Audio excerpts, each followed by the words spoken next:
Políticamente, un espacio para dialogar sobre los sucesos políticos en el mundo. Bienvenidos y bienvenidas a este nuevo episodio de nuestra segunda temporada de Políticamente. Detrás de este proyecto está el equipo de Hawanchik y este espacio tiene el objetivo de analizar fenómenos de la coyuntura política alrededor del mundo. El capítulo de hoy que queremos abordar es sobre la música y la política. De hecho, la música es una herramienta poderosa para la protesta, para la resistencia y para la concientización política en muchos lugares, en muchos espacios y contextos. Cuando pensamos en cómo la música es un espacio para manifestarse políticamente, podemos remitirnos a Spinetta cuando escribe una carta sobre la Junta Militar, podemos hablar sobre Bob Marley en la canción Get Up and Stand Up, que es un llamado a la justicia e igualdad, o en la canción de Triciclo Perú de los Mojarras, que refleja finalmente la realidad social del país en una época muy marcada por la corrupción.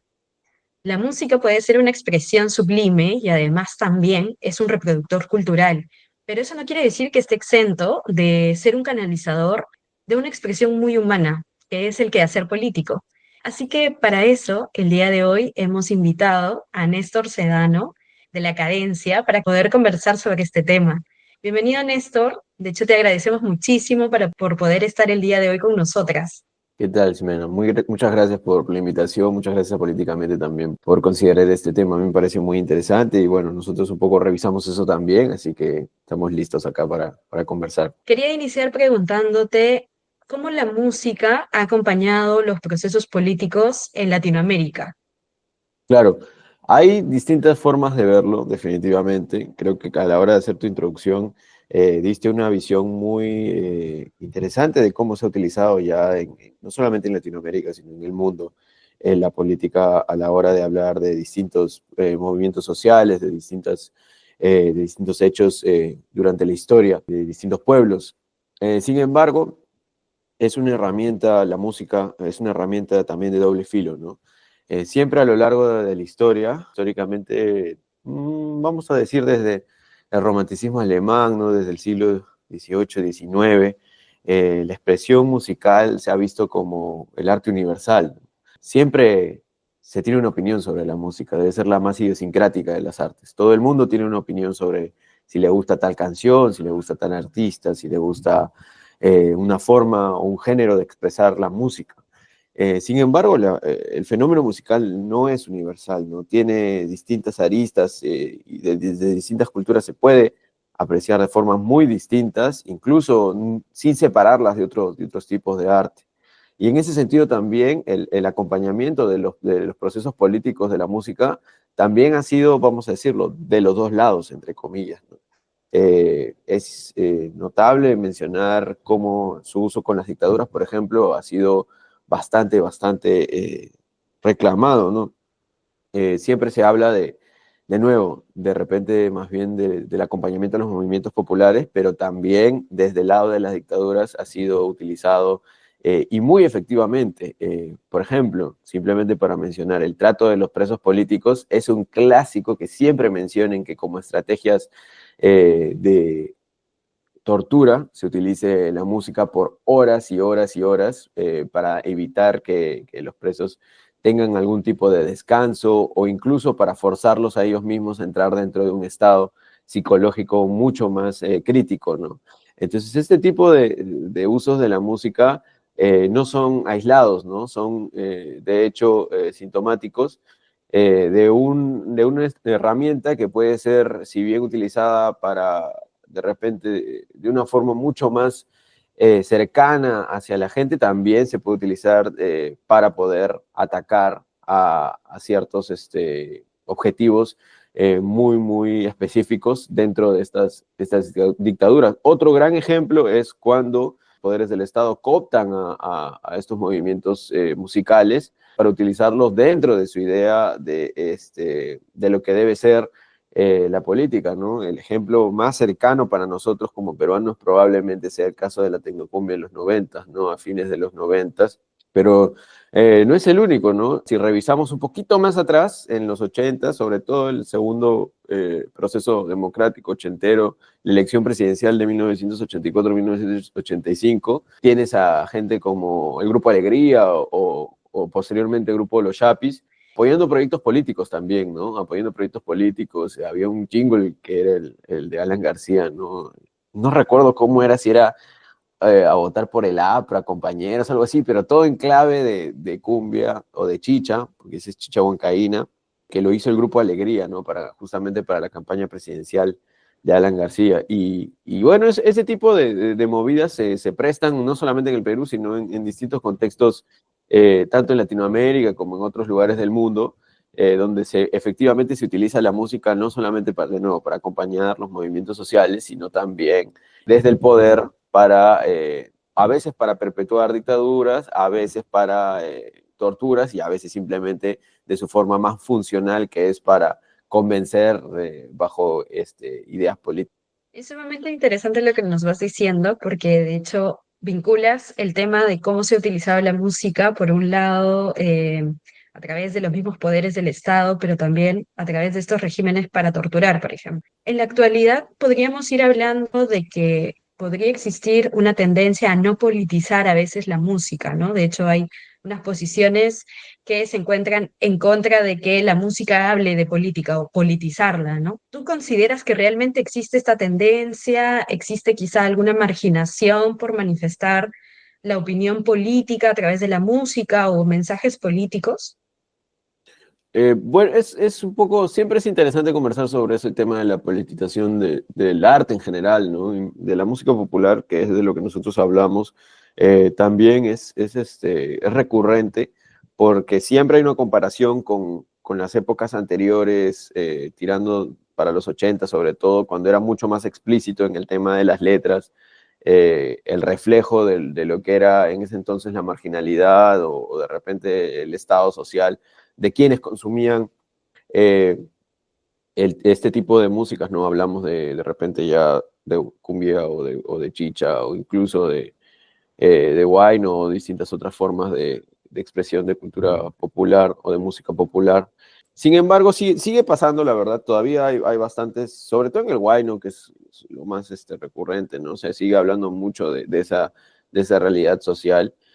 También era parte de la moda en ese entonces, estaba en boga la nueva canción latinoamericana, había un sentimiento de repente de esperanza desde la Constitución del 79, toda la sociedad en general era mucho más politizada, entonces por eso mismo también el mercado pedía este tipo de canciones, ¿no? Ahora la situación ha cambiado bastante y por eso mismo también el mismo mercado es el que también un poco rechaza estas expresiones tan explícitas, ¿no? Es todo un poco más sutil. Y justamente en esa sutileza es donde yo recalco siempre el tema de que los escuchas nunca son pasivos, ¿no? Siempre a la hora de escuchar la música uno puede escuchar una canción de amor, una canción de infidelidad, una canción de distinta temática directamente en las letras, pero la reescribe a la hora de pensar en sus propias experiencias, ¿no? Hay muchas canciones que se vuelven de repente pensando en el sujeto nación, ¿no? Pienso en canciones como Cariñito de Los Hijos del Sol, luego cantada por Bareto y muy conocida a partir del 2019 por los Juegos Panamericanos y todo esto. Se reescribe, ¿no? Se vuelve una canción que está hablando básicamente del extrañar a un amor, una canción muy filial en ese sentido, no hablar de sentimientos y esas cosas, se puede volver de la nada también identitaria para una especie de nueva relación entre el Estado y la ciudadanía, ¿no? Y forma un nosotros, ¿no? Forma un nosotros. Entonces, esa formación se hace justamente de parte tanto de los que intentaron en ese momento impulsarla, como también de los mismos consumidores, ¿no? De la gente que está escuchando la música, de alguna forma reescriben ese significado entre ambos actores, ¿no? No solamente el escucha va a ser pasivo, ¿no? Sino es muy activo. Y en ese sentido, puede ser que las letras ahora no sean tan explícitamente políticas o como nosotros entendemos la política de una manera mucho más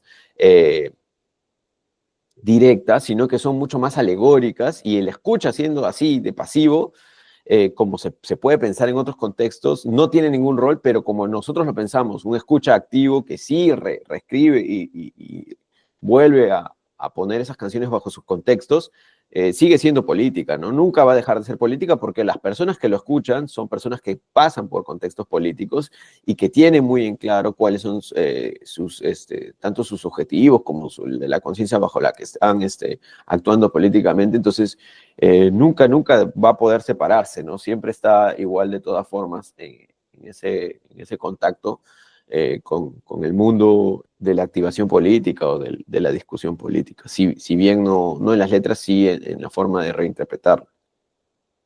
Súper interesante, porque hace un momento también comentabas, hay algunos tipos de música que de hecho han mantenido todavía algunos mensajes vinculados con la política o con lo político. Yo quería preguntarte si, por ejemplo, ahí existe alguna tendencia a asociar ciertos géneros musicales con algunas temáticas sociales. Sí, hay, o sea, cuando hablábamos de la chicha, por ejemplo, era un clásico hablar sobre el tema de la migración, sobre el tema también de la marginalidad social, sobre el tema de la pobreza en la ciudad. Entonces, la chicha siempre ha estado asociada a esos temas, ¿no? Hasta ahora, hasta el 2025.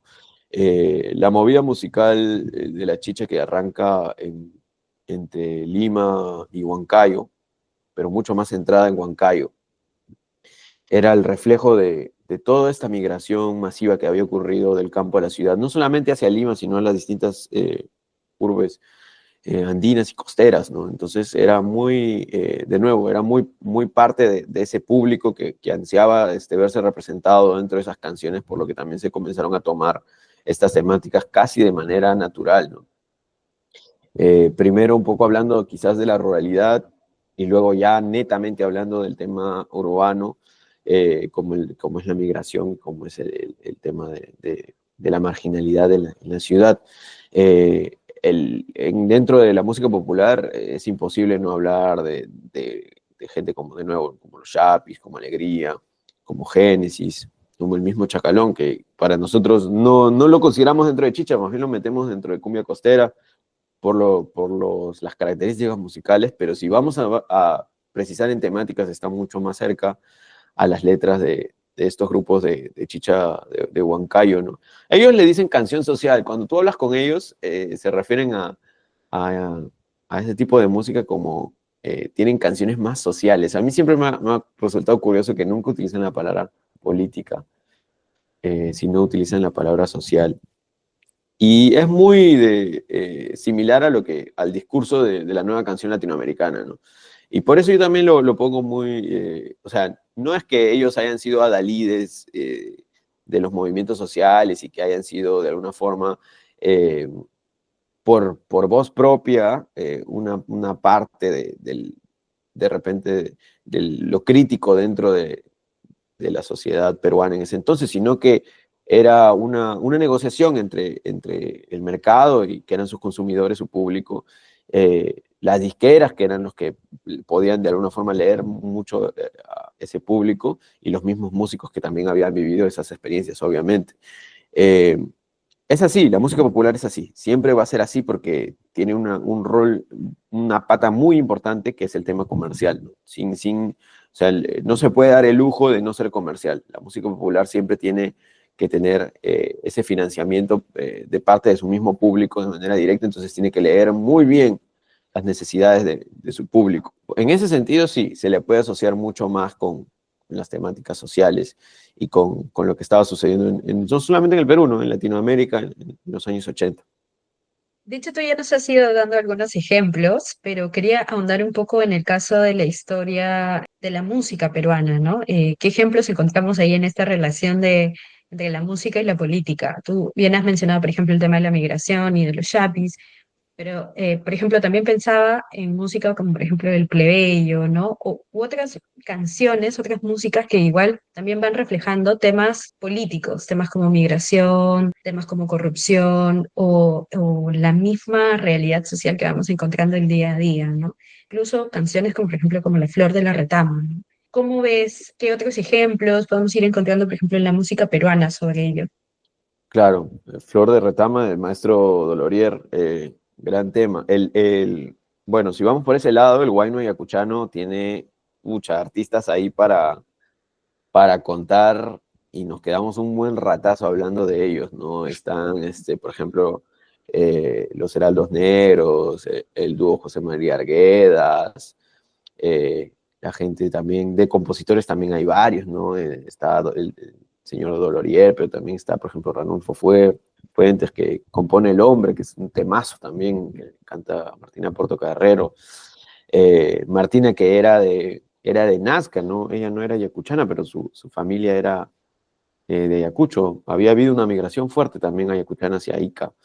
Y, y ahí también tiene una buena cantidad de canciones que justamente se basan en esta visión de la política muy reescrita por estos artistas ayacuchanos, ¿no? El Huayno protesta, el Huayno ayacuchano como forma de protesta, es un movimiento fuerte también de los años 80 y general, no es aislado, porque la mayoría de estas expresiones suelen ser a veces un poco aisladas, pero el Huayno Ayacuchano sí es un fenómeno mucho más general, mucho más amplio, que tiene que ver justamente con toda el momento político que estaban viviendo, ¿no? De una violencia extrema.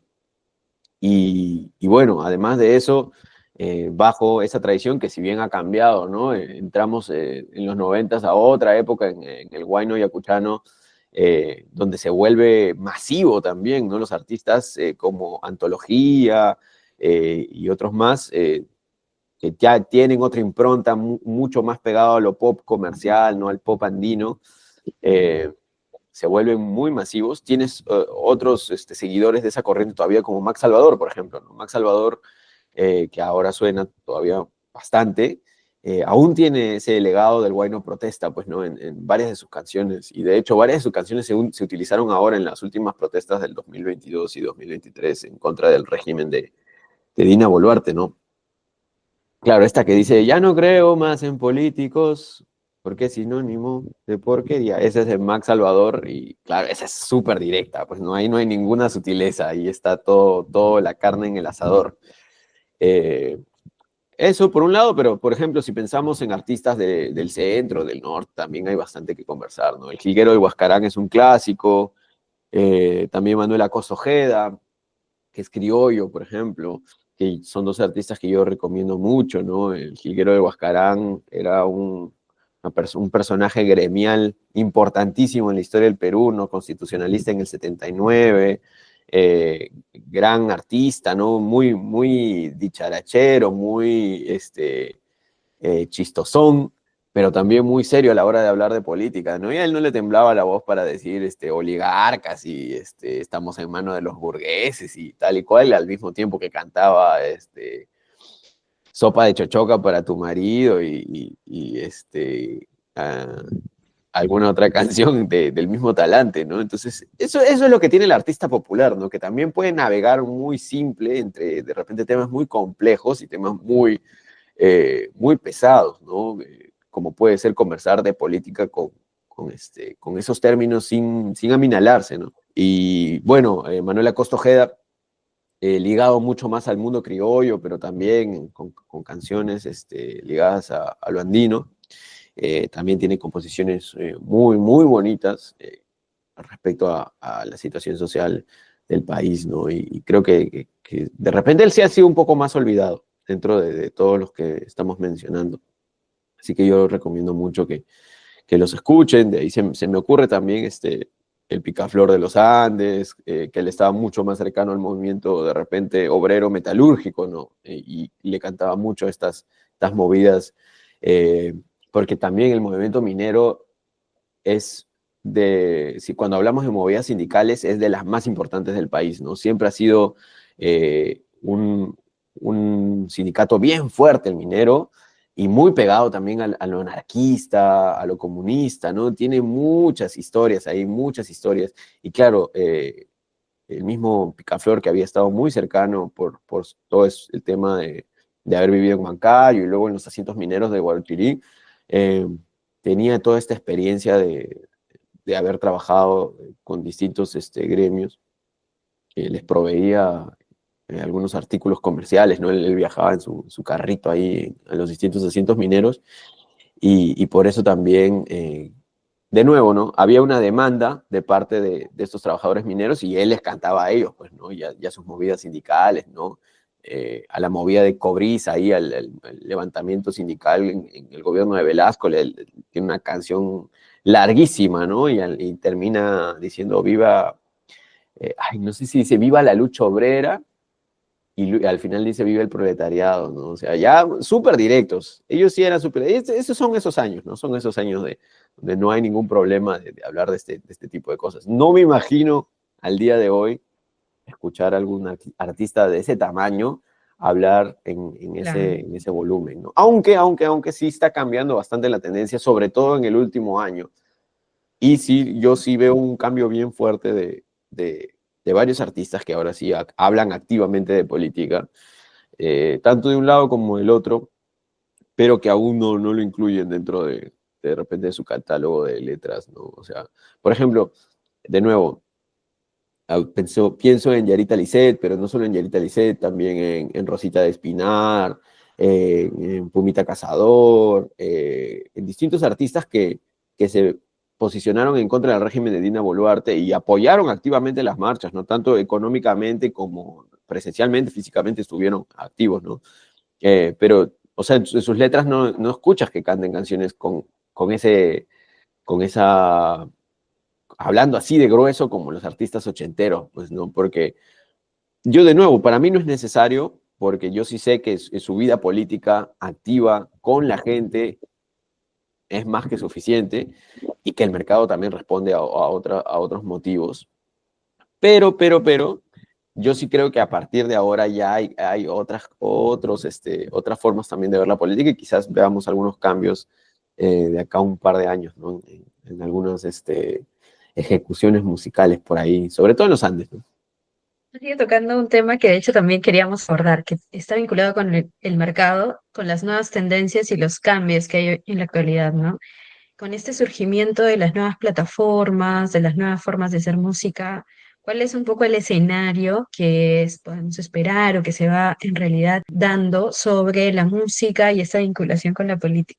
Sí, creo que el streaming definitivamente ha cambiado la forma en que los artistas producen su música, ¿no? Antes el lanzamiento era muy ligado a tus contactos con la radio, a lo que podías hacer de repente vendiendo en digital a la hora en físico a la hora de presentarte, no sé, pues tenías 3, 4 conciertos el fin de semana, tú llevabas tus CDs, tus DVDs, ahí los vendías, ¿no? También en donde estaba haciendo tu concierto junto con el merch, ¿no? Que las gorritas y las chalinas y demás.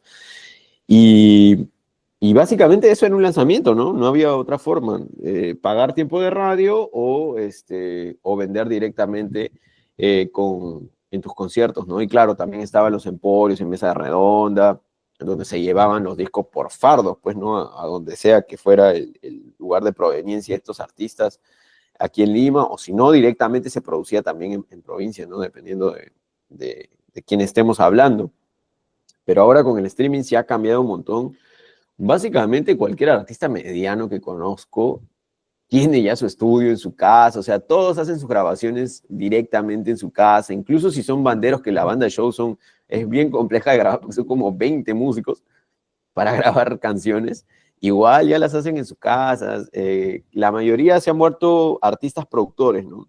Eso es también lo interesante del Perú, ¿no? Los sellos discográficos son bien pequeñitos y eso también divide mucho y hace una especie de resistencia en contra del mercado totalizante que puede ser la música internacional o el mercado internacional de música, que sí es bien distinto. Si uno piensa en de repente mercados más desarrollados, entre comillas, en Latinoamérica, ¿no? Argentina, el mismo Colombia, Bueno, los dos gigantes de este lado del mundo son México y Argentina, ¿no? En tema de disqueras. Pero en Colombia, por ejemplo, tienes la Sony también, ¿no? Tienes la sede de la Sony. Y claro, ahí las disqueras grandes sí tienen otro tipo de mercadeo, ¿no? Y de repente, cuando vemos, no sé, cosas como los premios Grammys o estas cosas o sea, están integradas al mercado internacional de la música, digamos. Pero eso también los hace ser totalizantes en el sentido de que sale tal canción o cual canción, por ejemplo, de urbano, ¿no? Entonces, de reggaetón. Y todas las emisoras te van a poner lo mismo y todo, o sea, es muy, muy monolítico, porque también así es la música popular, ¿no? Responde de nuevo mucho al mercado, ¿no? El mercado crea cultura y la cultura crea mercado.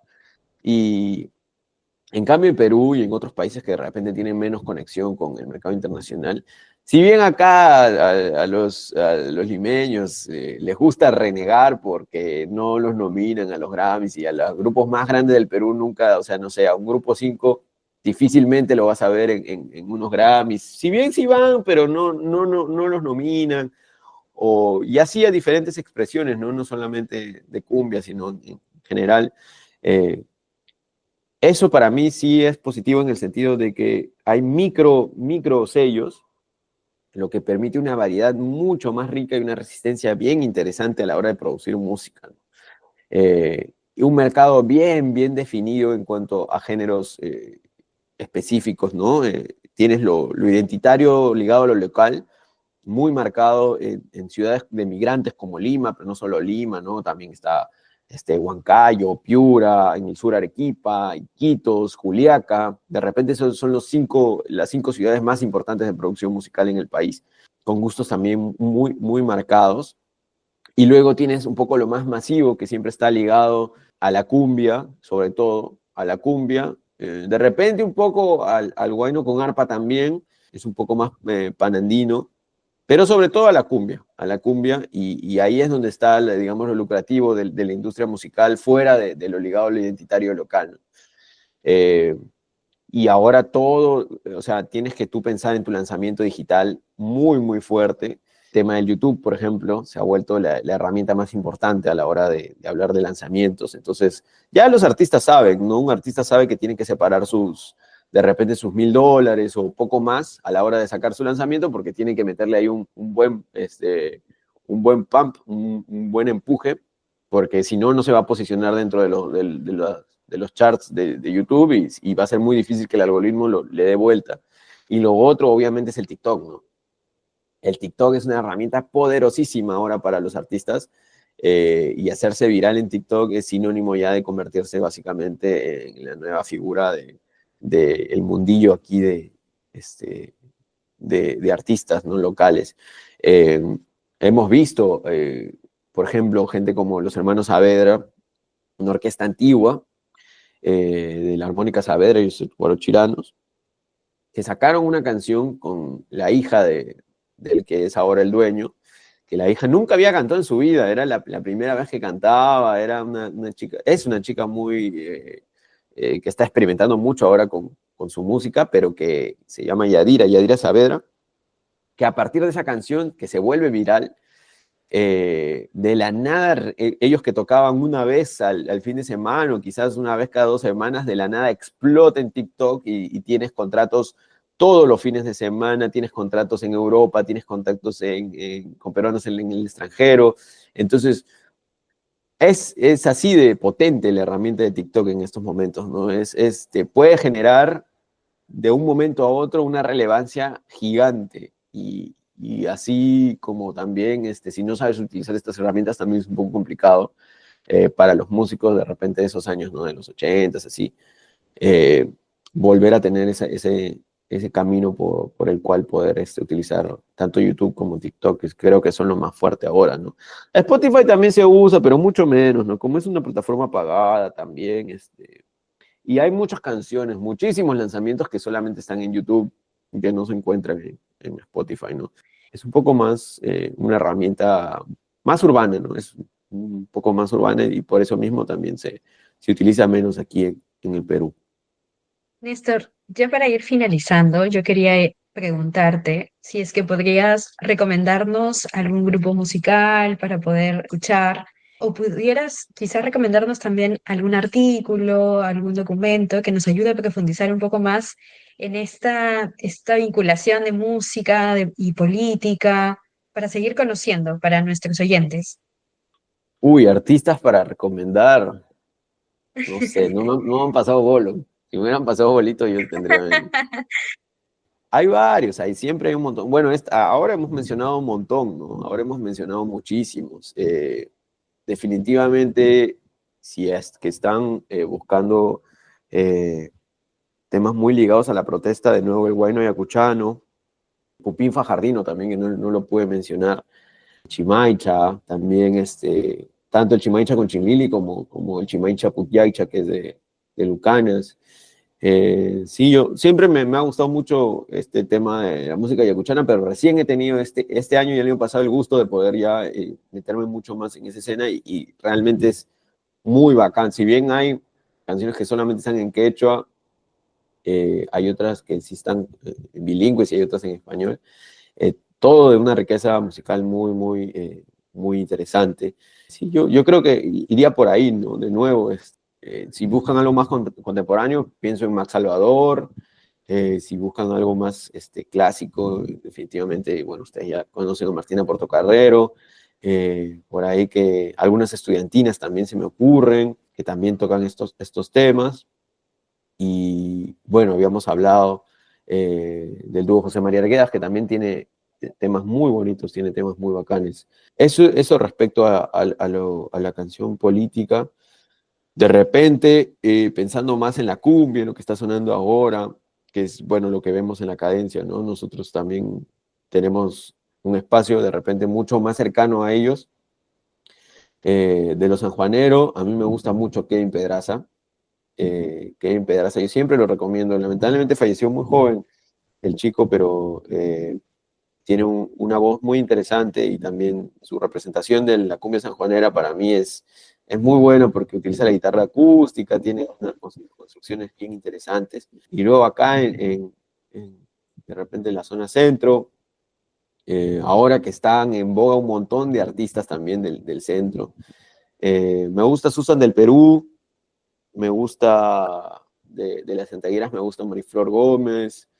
He estado escuchando también a Naida Gutiérrez. Y después acá en Lima, yo iría por recomendar a, a los clásicos, ¿no? Como había mencionado, de repente Chacalón y la Nueva Crema, pero también están detrás de ellos Leno Muñoz y su supergrupo, está la gente de Alegría, de Génesis, pero también de repente un poco más pequeños son el grupo Somos, por ejemplo, de Huánuco, que a mí también me gustó un montón, que estuvieron también una temporada acá por Lima. Y bueno, hay varios grupos. Ahorita seguro se me van a pasar un montón y de ahí voy a estar renegando por no haber podido recomendarlos. A ver, algo más que se me ocurra un poco más cercano. A mí me gusta Claveles, que creo que a mucha gente no le gustan los claveles de la cumbia, pero a mí me gustan bastante. Así que también siempre los recomiendo, creo que son bastante potentes ahorita.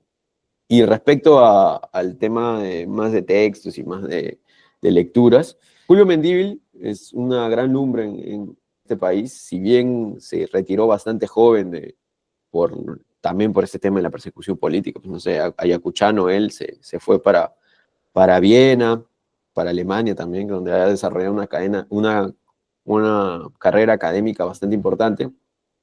Toca bastante el tema, ¿no? Del uso de la política en varios de sus textos. Sí, les recomiendo a Julio Mendívil, En contra de la música puede ser un texto, también La invención de la música incaica, que también es otro libro bastante importante de él. Y bueno, él tiene, el libro es bastante reciente, no habla de la música, pero es interesante también para leerlo porque es desde la visión de un musicólogo, como Julio, que es Uchurajay y nosotros, sobre el proceso lamentable que sucede con su hermano, ¿no? Que era uno de los periodistas que lamentablemente desaparecieron ahí en Uchurajay. Luego hay varios otros etnomusicólogos, antropólogos que han investigado sobre el tema, pero creo que el que lo hace más directamente es él. Eh, Sí, de ahí podría pensar en algunos textos más, como de Raúl Romero, en etnomusicología, el mismo Santiago Alfaro, por citar de repente a los más cercanos, ¿no? Autores que podrían de repente ahí buscar, ¿no? Joshua Tucker, y Joshua Tucker que habla del Chimancha y de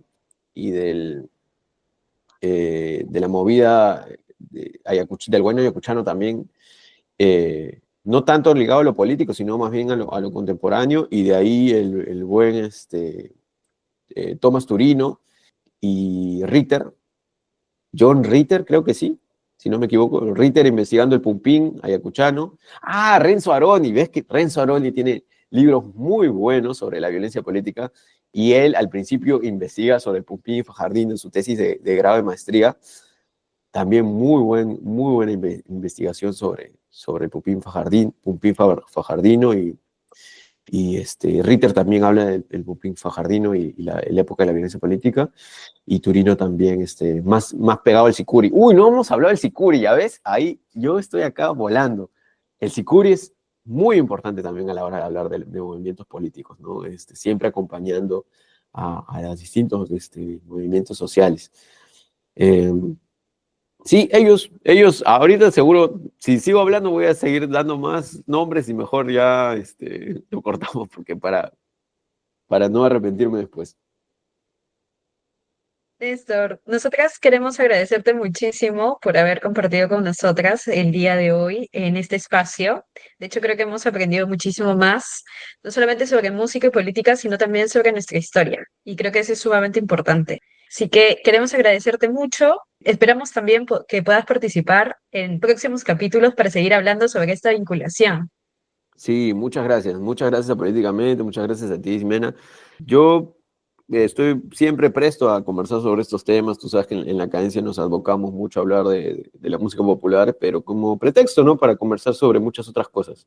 La música popular siempre va a estar presente en muchos climas, en muchos espacios, en muchos lugares, entonces eso le da una facilidad también para tocar amplios temas, ¿no? Y sí, nos pueden encontrar ahí, tanto en TikTok como en Instagram, como en YouTube, como en La Cadencia, @La Cadencia Oficial, en todas nuestras redes. Y ahora vamos a estar lanzando de regreso a la segunda temporada de nuestro podcast también, que es Tremenda Ebullición, donde traemos a distintos artistas y los sentamos ahí a conversar, no como usualmente los verías, ¿no? De repente ahí sus 5 minutos en algún programa de comedia un sábado, o de repente alguna entrevista muy nimia en la radio, sino a conversar temas de fondo, ¿no? Son programas que duran un par de horas al menos. Y por eso también nos gusta poner esta importancia, subrayar esta gran, este gran rol que tiene la música popular dentro de la historia en general de la música peruana, ¿no? Siempre va a ser relevante, o al menos hasta donde yo veo el futuro va a seguir siendo así de relevante, ¿no? Y eso es lo que queremos también lograr con Tremenda Ebullición. Así que si nos pueden seguir por ahí y nos pueden ver, nosotros muy agradecidos. Muchísimas gracias, Néstor, e invitamos a nuestros oyentes también a unirse a todas las redes de Tremenda Ebullición. Y los y las invitamos a que puedan seguirnos también en todas nuestras redes a través de Instagram, de Spotify, y con nosotras será hasta un próximo capítulo. Muchas gracias y hasta luego. Este podcast fue editado y producido por Jawanchik. Síguenos en todas nuestras redes sociales, en Instagram, Spotify y YouTube. Nos puedes encontrar como Políticamente, para que no te pierdas de ninguna de nuestras actualizaciones. Si este episodio te gustó, no olvides darle me gusta.